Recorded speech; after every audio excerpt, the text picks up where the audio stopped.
एक शादीशुदा जोड़ा था। शादी होने के कुछ सालों तक तो सब ठीक चल रहा था। वे बहुत खुश थे, लेकिन जैसे जैसे समय बीतने लगा, इन पति पत्नी के जीवन से खुशियां कम होने लगीं और उनकी जगह झगड़े, निराशा और दुख ने ले ली। पति पत्नी एक दूसरे से काफी ज्यादा प्रेम करते थे, इसलिए वे चाहते थे कि उनका जीवन फिर से पहले की तरह खुशियों से भर जाए। दोनों अपना जीवन पहले की तरह बनाने के लिए कोशिश करने लगे, लेकिन उनकी लाख कोशिशों के बावजूद उनका जीवन वैसा नहीं हो पा रहा था जैसा वो चाहते थे। जब ज्यादा बड़ा बदलाव नहीं नजर आया, तो दोनों ने अपने कुलगुरु के पास जाकर इस समस्या का समाधान पाने का निर्णय लिया। वे अपने कुलगुरु के पास पहुंचे और उन्हें अपनी समस्या के बारे में विस्तार से बताया। उनकी बात अच्छे से सुनने और समझने के बाद कुलगुरु ने उन्हें एक उपाय बताते हुए कहा कि अगर आप दोनों किसी ऐसे जोड़े को खोज लेते हो जो संपूर्ण रूप से खुश है, तो उसके कपड़े का एक टुकड़ा ले लेना। बस उसी दिन से आपका जीवन बदल जाएगा और आपको वैसा जीवन मिलेगा जैसा आप चाहते हैं। पति पत्नी इस उपाय को सुनकर खुश हो गए। उन्हें लगा ये अच्छा है, क्योंकि उन्हें ऐसे जोड़े को तलाश करने में ज्यादा समय नहीं लगेगा जो पूरी तरह खुश हो, और साथ ही साथ उन्हें थोड़ा घूमने का भी मौका मिल जाएगा।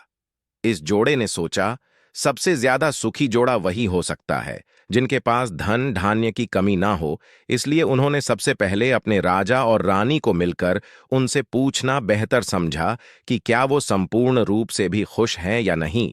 दोनों ने किसी तरह राजा और रानी को एक बार उनसे मिलने के लिए राजी कर लिया।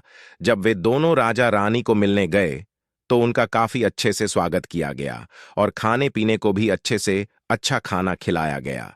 वे दोनों राजा रानी के साथ में बैठे थे, तब मौका देखकर उन्होंने राजा रानी से पूछ लिया कि क्या वो अपने जीवन में खुश है। राजा रानी दोनों ने कहा, हाँ बिल्कुल, वे दोनों जीवन में खुश है।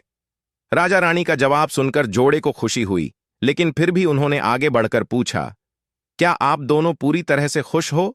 यह सवाल सुनकर राजा रानी के चेहरे पर थोड़ी सी उदासी छा गई।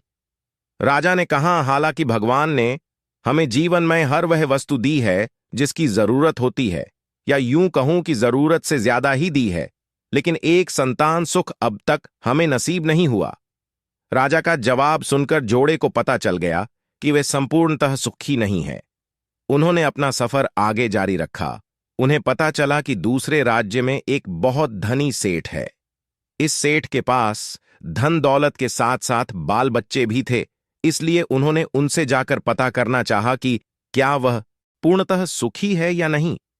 उनके घर पर एक दो दिन रहने के बाद यही सवाल उनसे पूछने पर सेठ और सेठानी का कहना था कि सब कुछ होते हुए भी वह पूर्ण रूप से सुखी नहीं है, क्योंकि उनके 4-5 बच्चों को संभालने में उनका पूरा वक्त चला जाता है और उन्हें अपने जीवन में बाकी सुख भोगने के लिए समय ही नहीं बचता। पति पत्नी का जोड़ा वहां से भी निराश होकर निकला। वो अपने जान पहचान और अनजाने कई लोगों से मिले, पर अंत में उन्हें यही पता चला कि सबके जीवन में कोई न कोई ऐसी कुछ तो कमियां हैं जिनकी वजह से वो अपने आप को पूर्णतः सुखी नहीं समझते थे। अंत में पति पत्नी एक किसान दंपति से मिले जो दोपहर में खेत में काम करने के बाद खाना खाने के लिए बैठे थे। उनके चेहरे पर जो बेफिक्री और शांति उन्होंने देखी वो पहले किसी के चेहरे में नहीं देखी थी। जोड्ढे को लगा कि शायद अब उनकी तलाश खत्म हो जाएगी। किसान पति पत्नी के पास जाकर दोनों ने उनसे पूछा कि क्या वो अपने जीवन में खुश हैं। किसान और उसकी पत्नी ने कहा है, बिल्कुल वो खुश है। जोड्ढे ने किसान से अपना अगला सवाल भी किया कि क्या वो जीवन में पूर्णतः खुश है। किसान ने मुस्कुराते हुए कहा, बिल्कुल दुखी होने के लिए उसके पास कोई कारण ही नहीं है।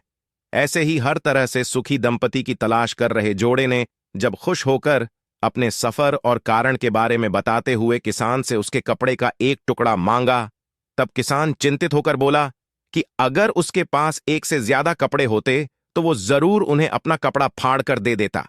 इसका यह मतलब था कि किसान भी पूरी तरह से खुश नहीं था, क्योंकि उसको चिंता थी कि अगर उसका कपड़ा फट गया तो अगले दिन क्या पहनेगा। अपनी खोज में पूरी तरह असफल हो चुके पति पत्नी को आखिरकार ये समझ में आ गया कि पूर्णतः सुखी और खुश इस संसार में कोई भी नहीं है। ये हमारे विचार ही होते हैं जो हमें किसी वस्तु को लेकर सुखी या दुखी, खुश या नाखुश करते हैं। जैसे कि संतान ना होना किसी को दुखी करता है, तो किसी को संतान है और वो शरारत करते हैं, ये विचार दुखी करते हैं। किसी को कम धन होना दुखी करता है, तो किसी को ज्यादा धन कोई चुरा ना ले, ये विचार दुखी करते हैं। कहानी की सीख, इस कहानी का निष्कर्ष आप ऐसे निकाल सकते हैं कि आप कितने खुश या सुखी हो सकते हैं। ये पूरी तरह आप ही के हाथों में है। आप जितना चीजों के या सिचुएशंस के प्रति सकारात्मक विचार रखते हैं, आप अपने आप को उतना ही सुखी और खुश होने में मदद करते हैं।